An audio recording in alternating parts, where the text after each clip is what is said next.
Hi, I'm Paul, and welcome to Ask Paul. Let's see. I have a list here. Art in Lakewood, Colorado. Hey Art. That's like right around the corner from us. We're in Boulder, as you know. In terms of pure musical satisfaction, how would you compare the hi-fi products of the 60s and 70s to the products of today? Consider the Quad 57 loudspeaker, Marantz Model 9 amps, Audio Research D150, the SP3 preamp, Magnaplanar, Timpani loudspeakers, the IRS-5 loudspeaker, and the Marantz 10B tuner, etc. That's a great question. And it really speaks to something that's near and dear to my heart, is how much progress have we really made in all of these years? Now, many of you know that I use, in fact, he mentioned it here, the IRS-5 as our reference standard.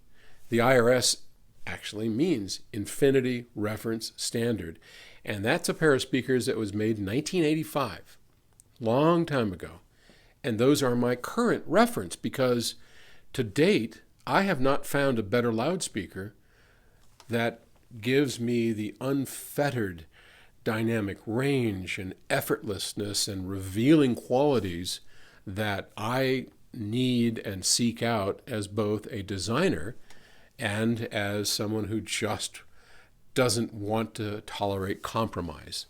So, from that aspect, obviously, I think there's some really good stuff from the 60s, 70s, and 80s because I use some of that. On the other hand, well, let's be more specific because actually, he's narrowed this down. He wants to know in terms of pure musical satisfaction, and that's kind of a loaded question because honestly, I was just as satisfied with excellent systems when I started in the 70s than I am today in the 2000s. So from that, I think we haven't made a huge amount of progress. I can tell you that the first systems I ever listened to, my friend Norm's system, all Audio Research Triamped, Janssen Electrostats on the top, Cerwin Vega, 18-inch woofers, Rabco with a straight linear tracking turntable and a Decca cartridge playing a disc. I was in heaven. And if I went back and listened to that system today, could I pick apart problems? Sure.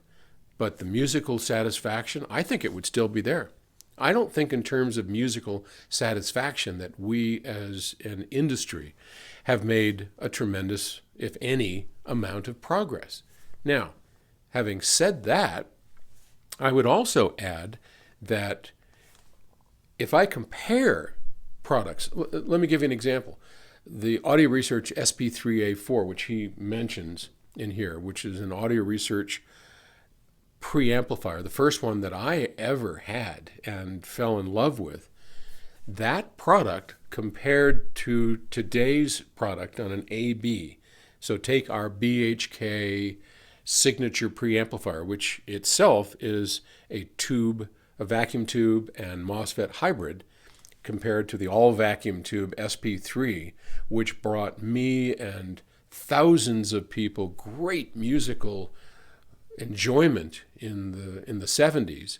If I compare those two today, I know for a fact that the BHK is going to wipe it clean. It will bring more musical satisfaction. It'll be far better. I would go, that's nice, that's nostalgic, it's warm, it's woolly, it's robust, it does all these cool things, but it's nowhere near as good as the BHK. So on an individual basis, and the same with amplifiers. There are, amplifiers back then. We can do so much better today. I just think that we can't compare apples to apples. If you took an entire vintage system of the 70s and compared it to state of the art today, and you were able to have identical rooms and you'd walk into one and then walk into the other, and at the same volume levels play the two, yes, you would pick today's, without question. We've made tremendous progress. But from a musical enjoyment, Nirvana standpoint, I don't think so. I think both can provide excellent musical satisfaction. So, not sure that's a totally clear answer, but hey, that's what I'm feeling today. Thanks for asking. It was a great question. And Art, if you're in the area, come by and we'll play those IRSs for you. Thanks. Bye-bye.